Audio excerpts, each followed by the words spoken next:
All right, let's jump right in. We're all taught to think of history as this static, fixed timeline, right? Just a bunch of events locked away in the past.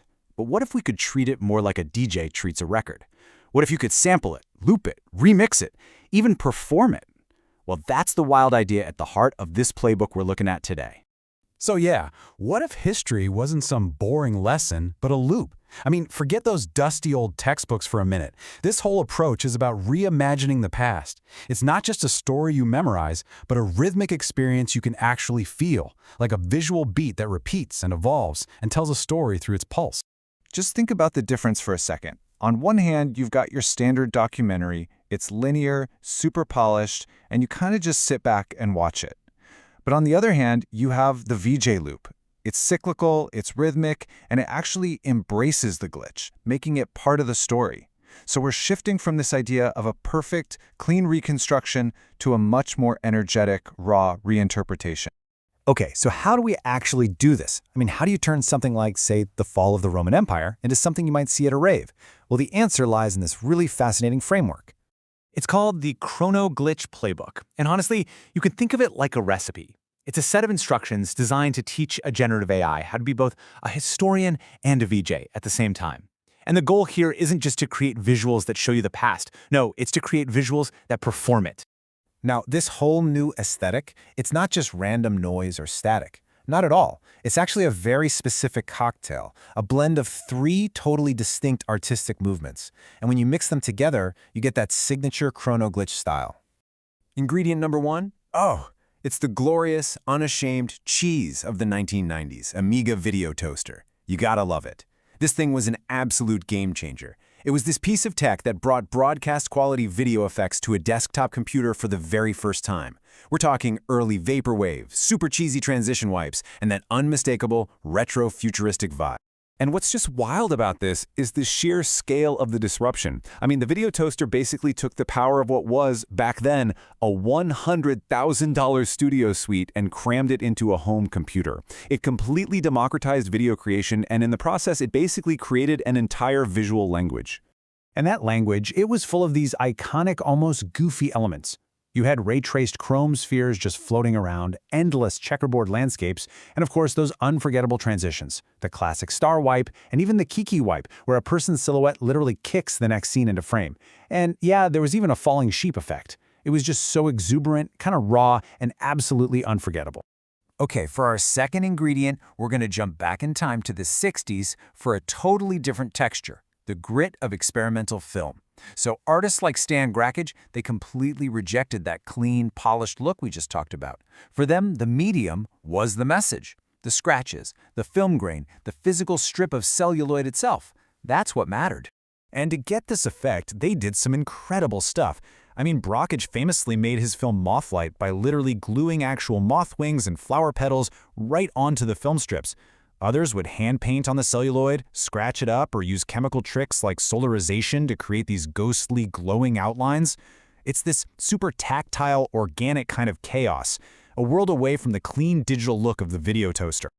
And that brings us to our third and final ingredient. This one from the 70s, the electronic glitch of video art.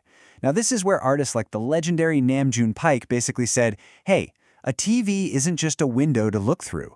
They started treating the television itself like a canvas, directly messing with the electronic signal that created the picture. So they would do things like create those infinite feedback loops just by pointing a camera at its own monitor. Paik famously took a giant magnet and just slapped it on a TV, which would warp the electron beam inside into these beautiful, abstract waves. This whole aesthetic is about finding beauty in signal failure, in the static, the warped scan lines, and all that gorgeous electronic distortion. So there you have it, our 3 secret ingredients: 90s digital cheese, 60s film grit, and 70s electronic glitch. The big question now is, how do you combine all that into a recipe that an AI can actually understand and use?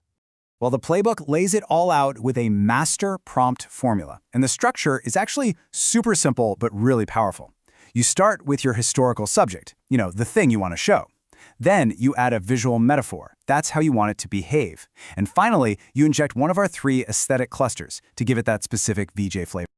Let's put it to the test. Let's see it in action. How would we use this playbook to visualize something like, say, the Industrial Revolution?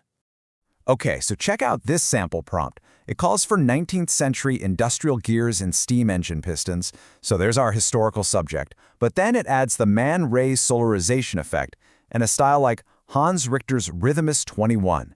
That's straight out of our 60s experimental film bucket. And the result you get is history as this brutalist, rhythmic, clanking machine.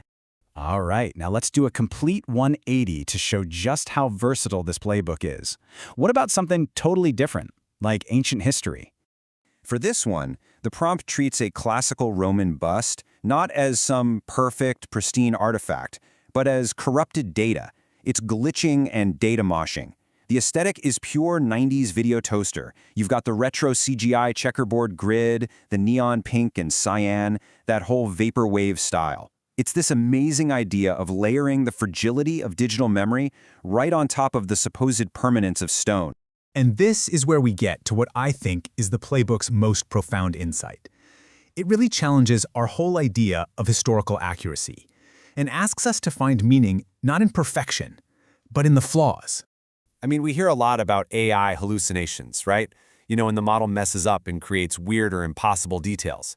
Our first instinct is to see those as errors, things that need to be fixed. But what if they aren't errors at all?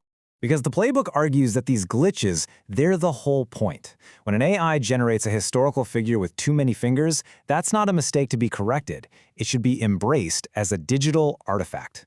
It's the AI's version of a scratch on the film or a warped TV signal. It's this constant reminder that we're always looking at a reconstruction, a memory, a ghost in the machine.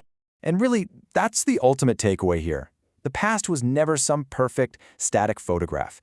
It has always been mediated, remembered, retold, and distorted. So by embracing the glitch, we're not being inaccurate. We're just finally being honest about the beautiful, relentless distortion that is time itself.